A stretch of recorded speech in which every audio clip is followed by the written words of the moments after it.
कक्षा 10 में हम लोग पृष्ठीय क्षेत्रफल और आयतन के बारे में चर्चा कर रहे थे। 2 आकृतियां हम लोगों ने पढ़ी थी। यहाँ पर हम लोग पढ़ेंगे गोले के बारे में।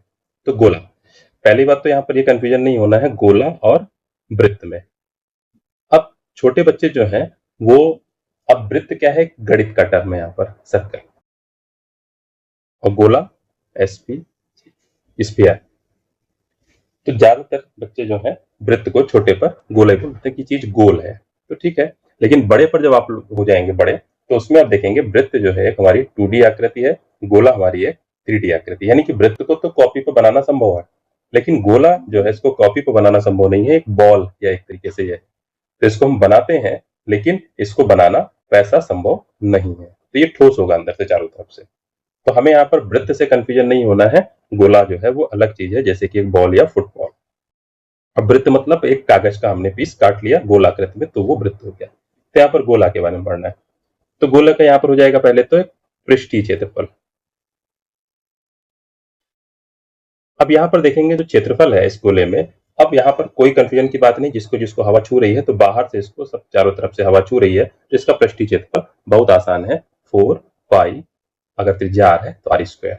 ये अभी हम ठोस गोले के लिए बात कर रहे हैं। और इसका हम लोग आयतन देख लेंगे। तो आयतन क्या हो जाएगा यहाँ पर, 4/3 पाई, अगर r त्रिज्या है तो r क्यूब, 4/3 पाई r क्यूब, ये इसका आयतन हो गया। अब इसी गोले को हम लोग खोखला कर देते हैं। तो जब हम लोग खोखला करेंगे, तो एक तो हमारा गोला बाहर हो गया और एक जो है गोला अंदर हो गया। मान लीजिए अंदर वाले की त्रिज्या अगर स्मॉल r है, बाहर वाले की त्रिज्या अगर कैपिटल R है। अब हमारा ठोस हिस्सा कितना बचा, जिसमें ये लाइनिंग है, ये हमारा ठोस हिस्सा हो गया।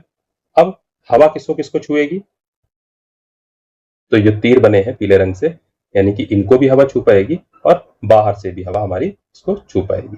यानी कि क्या हुआ, जैसे ही हमने इसको खोखला करा तो इसका जो हवा जिस हिस्से को छुएगी वो हिस्सा बढ़ गया। तो यानी कि पृष्ठीय क्षेत्रफल बढ़ जाता है। तो ध्यान रखेंगे, अभी तक आप अगर पिछले 2 वीडियो देखे हुए हैं तो आपको समझ में आएगा कि खोखला करने से आकृति को पृष्ठीय क्षेत्रफल बढ़ जाता है। अब यहाँ पर भी क्षेत्रफल बढ़ गया है। तो बाहर वाले का हम लोगों ने क्षेत्रफल निकाला था 4 पाई कैपिटल R स्क्वायर, और अंदर वाले का भी बढ़ गया, तो plus 4 pi small r square. अब यहाँ पर ध्यान देंगे, इसको हम लोग चाहे पृष्ठीय क्षेत्रफल कहें या इसी को हम लोग संपूर्ण क्षेत्रफल कहें, एक ही बात है, क्योंकि यहाँ पर और कुछ नहीं। तो ये हमारा हो जाएगा यहाँ पर क्षेत्रफल। दोनों ही गोलों, जो अंदर और बाहर वाले हैं, आंतरिक और बाह्य, दोनों को हम जोड़ देंगे। अब आयतन की बात करें, आयतन में वही चीज, जितने में नीली रेखाएं बनी हुई हैं, सिर्फ यही हमारा पदार्थ भरा हुआ है, ये पदार्थ भरा हुआ। तो इसके लिए क्या करेंगे, आयतन यहाँ पर निकालना है, तो बाहर वाले गोले का आयतन निकालना है 4/3 पाई कैपिटल R क्यूब, इसमें से अंदर वाले का आयतन 4/3 pi small r cube, minus कर दें तो ये हमारा हो जाएगा खोखले गोले का आयतन।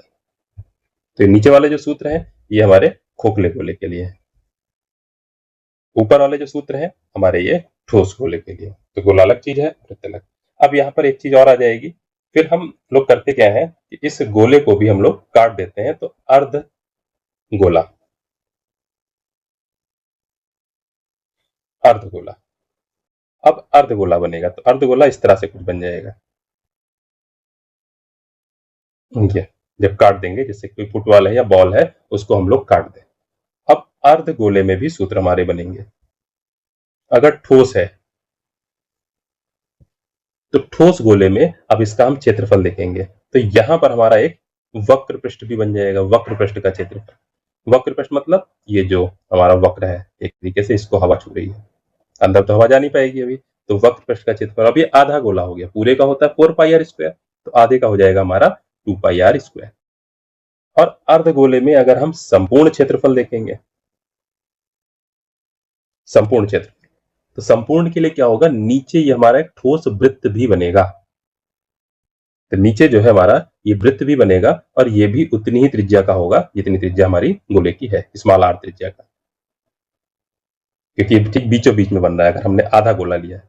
तो संपूर्ण क्षेत्रफल में क्या होगा, आधे गोले का क्षेत्रफल यानी 2 पाई r स्क्वायर, प्लस हम इस वृत्त का भी क्षेत्रफल जोड़ देंगे यानी पाई r स्क्वायर, तो टोटल क्या बन जाएगा हमारा 3 पाई r स्क्वायर, ये बन गया।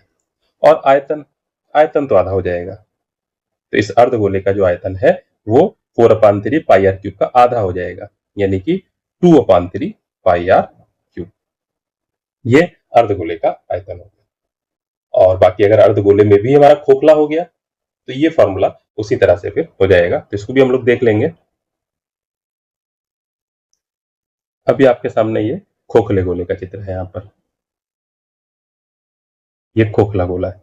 तो खोखले गोले में हमारे एक तो बाहर पृष्ठ को हवा छुएगी, ये भी वक्र पृष्ठ हो जाएगा, और जो अंदर नीला वाला है इसको भी अंदर से जाके हवा छुएगी क्योंकि ये खोखला है।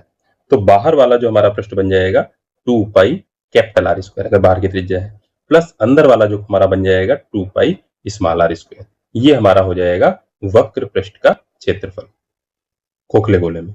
और अगर हम संपूर्ण क्षेत्रफल की बात करें तो क्या होगा, 2 pi capital R square plus 2 pi small R square, और प्लस इसमें जो वृत्त बना हमारा कैपिटल आर में से स्मॉल आर घटा करके ये जो पोर्शन हुआ, ये रास्ता जैसा, इसका भी क्षेत्रफल हमारा जुड़ जाएगा।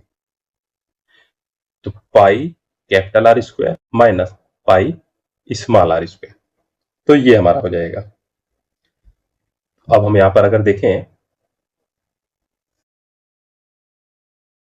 Capital R square pi R square और ये जुड़ जाएंगे तो 3 पाई कैपिटल आर स्क्वायर, और स्मॉल आर स्क्वायर वाला एक पद घट जाएगा तो plus pi small R square.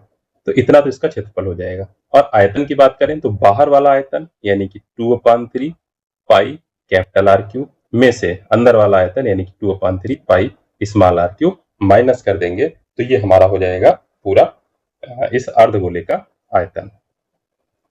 तो इस तरह से हो जाएंगे ये। तो इन सारे सूत्रों पर चर्चा हुई है, तो एक बार फिर से समराइज कर देते हैं। तो हम लोगों ने यहाँ पर 3 आकृतियां पढ़ी। कौन कौन सी? सबसे पहले हम लोगों ने पढ़ा बेलन, फिर शंकु, और फिर हमने पढ़ा गोला। अब दो चीजें हम लोग पढ़ रहे हैं, एक तरीके से क्षेत्रफल और एक आयतन, और दो आकृतियां हो गई, एक खोखला और एक ठोस।